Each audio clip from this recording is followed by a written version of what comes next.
There has always been an abysmal despair and grief that I have awoken to for most of my life. It is very much known and yet wholly intangible. And so I continue to remain yet another casualty in the epic battle for sovereignty between a harsh ecclesiastical realism and a much gentler romantic mysticism. Yet still everything sinks to the bone, consumed by that insatiable thirst for the sweet, intoxicating wine of the inscrutable. Hope for some lies in certainty, for others in enigma. For this latter kind, the science of fact is untactfully exact. Yet for the former, the science of applied fiction is a much coveted affliction, cure for the root of all ills, where passion sleeps and stoic resignation further stills. And who is the keeper of this house? Is it that brother of sleep, so fiercely loyal and omnipresent, as the costs of survival are weighed and life extorts nevertheless without us? Soon the work gets neglected, and we come to see that there is no way to stop the fraudulent accounting before even the red soon runs dry, and we quickly falter without a quarterly reminder of our debts.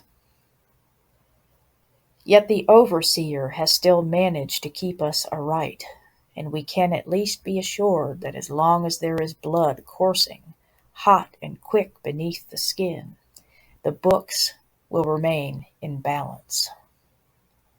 And we just might remain fatally upright in our figurings until the costs of our survival reach their final recompense before the low court of that brother of sleep.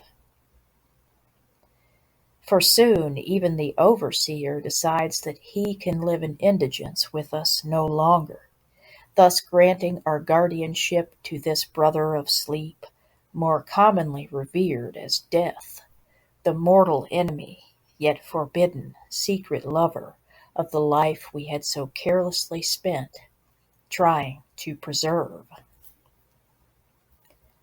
For most of my life I had felt both dead and yet acutely aware and sentient of the life, pulsating, throbbing, and burning without. It was the worst, most terrifying feeling.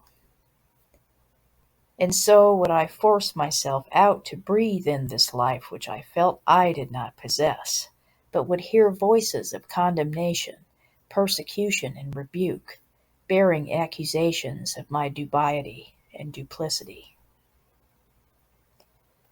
I often felt as if I were some great automaton of melancholia and ennui, and after so many years of experiencing the ravages of this existence, I often even wondered if I had not metamorphed into something altogether subhuman. The only wisps of cognitive emotive prescience that billowed as but mere tattered remains of a real, live human entity within my mind, within my soul, could be sensed only through a wrenching, dehumanizing loathing and seething envy for the life which I felt to be so vital, vibrant, and vivid within others. I felt that they were color combinations of infinite, kaleidoscopic, dazzling array, fluorescent, animate, and eminent. Yet I remained that barely apprehensible little gray blot of blemish upon the canvas. I sensed impending revision, as I knew sooner or later that I would be brushed off of that canvas by the master artist himself. The ominous dread of existential annihilation, which most rarely allow to surface from the primeval subterranean depths of their subconscious, I fully inhabited like that of my very own breath. The deep and abiding terror was that I would soon become so faded, jaded, and weary that all self-sight sense would betray the optical nerve of the third eye, and I would be damned not only upon this earth, but thereafter.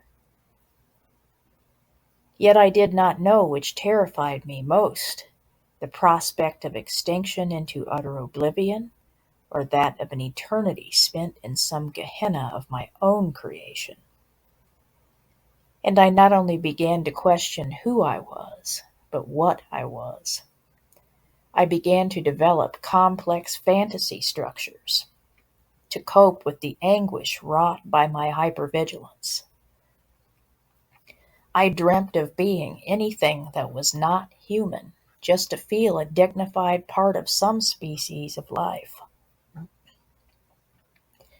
In my dreams, I would be a black panther which scaled the walls of luminous buildings and sprang from the buoyant limbs of spindly trees with a swiftness and agility unmatched, and whenever I fell, would always land on my feet with aplomb, and everyone would utterly adore me.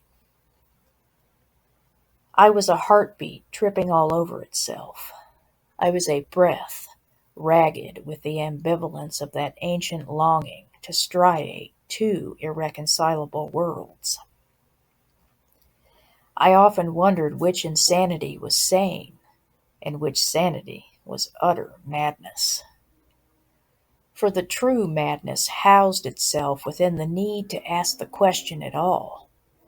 For when nature must be forced, inwards or outwards, the boundaries between heaven and hell become so blurred they often merge, are completely indistinguishable from one another. Yet the memory of heaven was still strong enough within me, though distant in its reminiscence most of the time. Its imprint somehow always remained fresh upon the permeable membrane of my soul. Yet the tragicomedy always pandered to one theme: how the full knowledge of heaven is the very thing which grants hell its scourging singularity in its very existence, while the knowledge of hell is gleaned directly from the longing and striving for its counterpart. And the Edenic scene faded out none too harshly upon the panoramic projections of my imagination, as I came to see that those sins which would deliver me to hell paled in comparison to those I would omit while in heaven, the knowing so painfully separated from the being, continuing on even in a newer, more celestial incarnation. But it all began to make sense, for I saw the sum of one's life as coming down to those choices made in the full presence of this spiritual prescience. Yet how often I would foolishly run asunder, forgetting all too easily that this kind of comprehension needed not be so painstakingly grasped at, for that navigating which the heart already has its own adept compass for. And I began to see that the two worlds through which my paths would meander allowed both for my knowing and my being, and that I could never be forever lost. Yet most of all, I could also never be lost completely to others of my human family. And soon I would no longer need to grapple so much with the question of sanity versus insanity, but would see the wellness inherent in both the need to ask the question and in the desire to answer, considering not just myself, but all others as well. After I had made my decision that one day, for once, I began to throw caution to the wind. But this time, the air which moved me was the very breath of God Himself. And now could I let my blood course through the ports of every emotive sea, beyond any bounds, tamed as I was within the graces of God, no longer in dread of the snares of fear's vast, crude wilderness, which had always gripped the Achilles heel of the soul in merciless tenacity. Now could I let my heart beat at its true pace, thundering, rumbling, allegrissimo, affettuoso.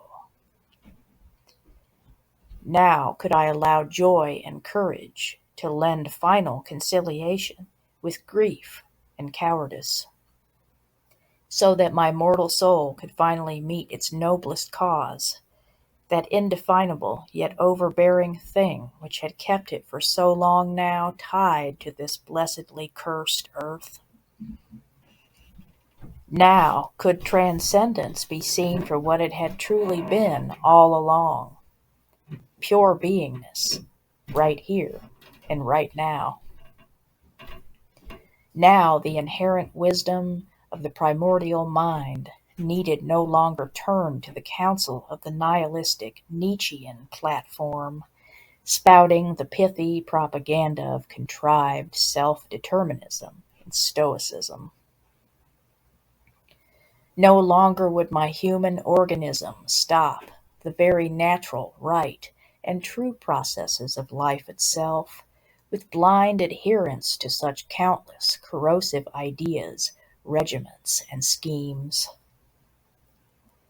Now would I choose to no longer place such blind faith in the concept of life as a mere conduit for death's ultimate goal. No longer would I exalt mere survival above thrivance. Now would I see only through the corrective lens of truth, and instead view life and its purpose with an unapologetic and majestic simplicity worthy of it. For countless poets, philosophers, priests, and sages throughout time immemorial had sought to answer of life's purpose, presuming it rather incorrectly to be so esoteric, so elusive. But I now knew, and the simplicity of its answer no longer precluded credulity. The meaning of life is to live it with as much truth and humanity as is possible, no more, no less. So, what of survival then, and its creaturely cause? Should I live in complete abandonment of the restraints of even this carnal need? But I concluded that it had never been so much about choosing sides, in so much as an exercise in learning how to embrace it all with equanimity and regard. For I had been living under the delusion of survival as life's sole keeper, when in truth it was life's certain, final, and rather debasing asphyxiation. Thus the great paradox shined forth once again. One must die in order that one can live. And how it always seems to come down to this: opposites and constant striving for blissful union. And just as life courted transience, as we thrashed about in jealousy and rage at having been so misled, cheated, betrayed, abandoned, exploited, and neglected, could we now finally glimpse into the dear, sweet face of inevitability, as it gazes back with such calm austerity, and feel within a strange consolation and vindication at last. Furthermore, hit with the lightning bolt revelation of the futility not of life, but of our struggles while living it, loving it, hating it, even seeking to kill it within ourselves and others, can we finally find rest in our iniquity and infirmity. Yes, now I had resolve, but it was that born of a much deeper rooted, more authentic humility and wisdom, which I would come to regard as my most indispensable shield and savior in the next days to come especially. And integrity, that true warrior, possessed of the indomitability of all potential enemies, internal and external, trooped together, would instruct me in the fine art of cultivating joy everlasting. Yet little did I know how taken aback I would be when the great instructor brought forth the tools and texts with which I was to work, instead schooling me with an overabundance of sweet nothingness, reams of annals completely blank. And for once would this be, for this fledgling but learned and weary scholar, quite something.